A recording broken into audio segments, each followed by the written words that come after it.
மாதவக. மாதவன் தமிழ்ல பேர் வைக்கிறாங்க இல்லையா, இதுதான் அது மாதவக. இந்த சொல் எப்படி வந்தது நீங்க ஆராய்ச்சி பண்ணணும். வடமொழியிலே தவக என்றால் கணவன் என்ற அர்த்தம், மா என்றால் மகாலட்சுமி என்ற அர்த்தம், மகாலட்சுமியின் கணவன், அதான் மாதவன். இப்போ கணவனை இழந்த பெண்களை விதவை என்று சொல்லுகிறோம் இல்லையா, அது வட சொல்.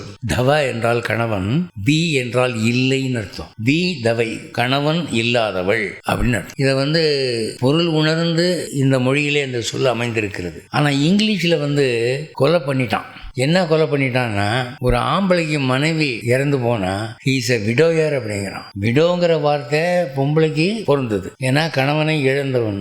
அதை ஆண் பாலை மாத்திரண்டான்னு அதுல ஈயார போட்டு விட்டு விடோயர் என்றான். அப்ப மூக்கை சுத்தி தொடர மாதிரி கணவனை இழந்த பெண் போல மனைவியை இழந்த ஆண் அப்படின்னு அர்த்தம் பண்ணணும். அப்பதான் அந்த விடோயருங்கிற வார்த்தைக்கு அர்த்தம் பொருந்தி வரும். இந்த தமிழ் படங்கள்ல எல்லாம் வில்லன் ஒருத்தன் வருவான், ஹீரோவுக்கு எதிரி. அது அண்ணன் முடிகிறதுனால நம்ம ஜனங்க யாராவது பொம்பளை வில்லன் இருந்தா வில்லின்னு சொல்லிடுறாங்க. அவன் வில்லன், இவன் வில்லி.